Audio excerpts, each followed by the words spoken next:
Summer season వస్తే ఇంక మనకి మల్లెపూల సీజన్ స్టార్ట్ అయినట్టే గదా! ఇప్పుడు మా మల్లె మొగ్గలు ఇలా స్టార్ట్ అయినాయండి. ఇది తుప్ప మల్లి, పందిరి మల్లి కాదు. అయితే నేను ఒక 2 వీక్స్ బ్యాక్ వీటిని ప్రూన్ చేశానన్నమాట ప్లాంట్‌ని. ప్రూన్ చేసి ఆకులన్నీ తీసేసాను. తీసి కొంచెం దానికి ఎరువేస్తే ఇలా స్టార్ట్ అయినాయి పువ్వులు. సో, ఇదయిన తర్వాత మళ్ళీ ఇంకొకసారి ప్రూన్ చేసేస్తాను. అప్పుడు ఇంకా గుబురుగా వస్తది. మల్లె మొక్కకేంటంటే మనం ఎంత ఎక్కువ ప్రూన్ చేస్తూ, ఎంత ఎక్కువగా ఆకులు తీసేస్తామో అంత బాగా మనకి స్టెమ్స్, చిన్న చిగుర్లు వాటితో పాటు మొగ్గలు. స్టార్టింగ్ కదండీ! పువ్వులు చాలా తక్కువున్నాయని చెప్పి కనకాంబరాలు, తర్వాత కొంచెం మరువం వీటి కాంబినేషన్‌లో ఏంటంటే కొంచెం మాల కట్టుకోవడం స్టార్ట్ చేశాను నేను. ఒక్క పువ్వున్నా, 2 పూలున్నా గూడా మల్లెపూలు మంచి స్మెల్ ఒస్తాయి గదండీ! అది కూడా ఈ పొట్టి మొగ్గలు. సో, నేనేం చేస్తానంటే ఎవ్రీ ఇయరు ఈ మల్లె మొక్కల్ని కంప్లీట్‌గా ప్రూన్ చేసుకొని ఫిబ్రవరి మంత్‌లో చక్కగా మట్టంతా ఒకసారి పైకి, కిందకి దాన్ని మట్టిని గుల్ల చేసుకొని వేరే ఎరువులేం కాదు. ఓన్లీ గేదె పేడ గాని, ఆవు పేడ గాని ఇవి బాగా ఎండిపోయిన దాన్ని ఆ మొక్క మొదల్లో వేసి కొంచెం వాటరింగ్ ఎక్కువ ఇస్తే చాలు చక్కగా చిగుర్లొచ్చేస్తాయి. మొగ్గలు గూడా ఒస్తాయి. ఈ సంవత్సరం అయితే నా దగ్గర మల్లె మొక్కలు తక్కువగానే ఉన్నాయి. ఇదొకటి, ఇంకొక 2 అంతే.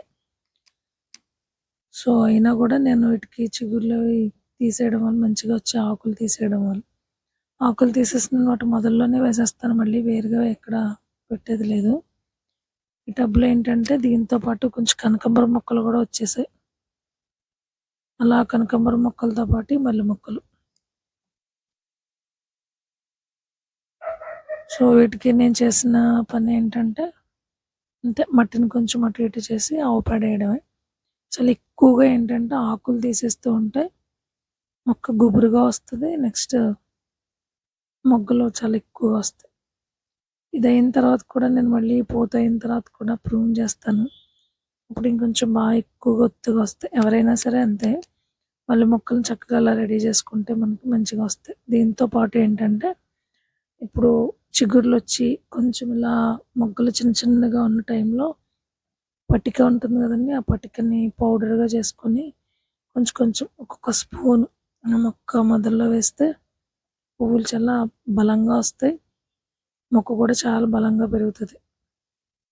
సో, రిమైనింగ్ ప్లాంట్స్ కంటే కూడా నాకెందుకో మల్లె మొక్కకే ఈ పటిక చాలా బాగా పనిచేస్తది. అంటే ఇప్పటి వరకు నేను చూసిన దాంట్లో. ఆ పటికనివ్వడం వల్ల అది చాలా కాస్ట్ కూడా చాలా తక్కువే ఉంటది. మామూలుగా మన కిరాణా షాపుల్లో దొరుకుతదది. సో, అది తెచ్చుకొని కొంచెం పౌడర్‌లా చేసుకుంటే అంటే మొక్క మంచిగా అబ్జర్వ్ చేసుకోవడానికి అవుతది. సో, అలా అనమాట. నేనేంటంటే ఇలా కుండీలో ఉన్న మట్టిని అలా మనం గుల్లగా చేసుకోవాలి. తర్వాత చాలా షార్ట్‌గా ప్రూన్ చేశాను. ఈ మొక్క చిన్నగా ఉంది. అయినా కూడా నేనింకా షార్ట్‌గా ప్రూన్ చేసేసాను. ఈ స్టెమ్స్‌ని కూడా మళ్ళీ సాండ్‌లో పెట్టాను నేను. ఒకవేళ మొలిస్తే మళ్ళీ పాతొచ్చు కదా! ఈ సీజన్‌లో మంచిగా పూలొస్తాయని. ఇంకోటేంటంటే ఈ మట్టిని ఇలా ఇలా అన్నీ చేయడం వల్ల అడుగునున్న మట్టి పైకి, పైనున్న మట్టి కిందకొచ్చి కొంచెం ఎయిర్ బాగా లోపలికెళ్ళి మట్టి లూజ్ అవ్వడం వల్ల ఏంటంటే, మనం ఇచ్చిన ఈ పశువుల ఎరువు ఏదైతే ఉందో, అది వాటరింగ్ చేసినప్పుడు దాని నుంచి వచ్చిన వాటర్‌ని కింద రూట్స్ వరకు అది అబ్జర్వ్ చేసుకుంటదనమాట. సో, అలా మనకి మొక్కకి మంచిగా మనం ఇచ్చిన ఎరువులు అది తీసుకోవడానికి వీలుగా ఉంటది. సో, అందుకని మొగ్గలవి చాలా తొందరగా వస్తాయన్నమాట. అలా అన్ని మొక్కలనంటే నా దగ్గరున్న ఈ కొన్ని మొక్కల్ని నేనిలా చేశాను. మట్టి కొంచెం బాలేదని చెప్పి ఆ పై లేయర్ అంతా తీసేసాను నేను.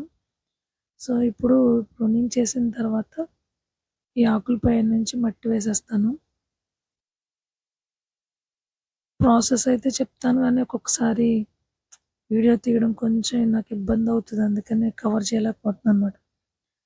సో, ఇది ఇంట్లో తయారు చేసుకున్న కంపోస్ట్. ఇది పెద్దగా పూస్తాయి కదండీ! రోజ్‌లా మల్లెలు అది చూసారా? ప్రూన్ చేసిన తర్వాత ఎంత వచ్చేలా చేస్తే మల్లెపూలు ఎక్కువ వస్తాయి. మల్లెపూలు ఎక్కువగా పెద్ద సైజులో మంచి సువాసనతో పూయాలి అనుకుంటే ఇలా ఈ 2, 3 టిప్స్‌ని ఫాలో అయితే సీజన్ అంతా పూలు మంచిగా పూస్తాయి.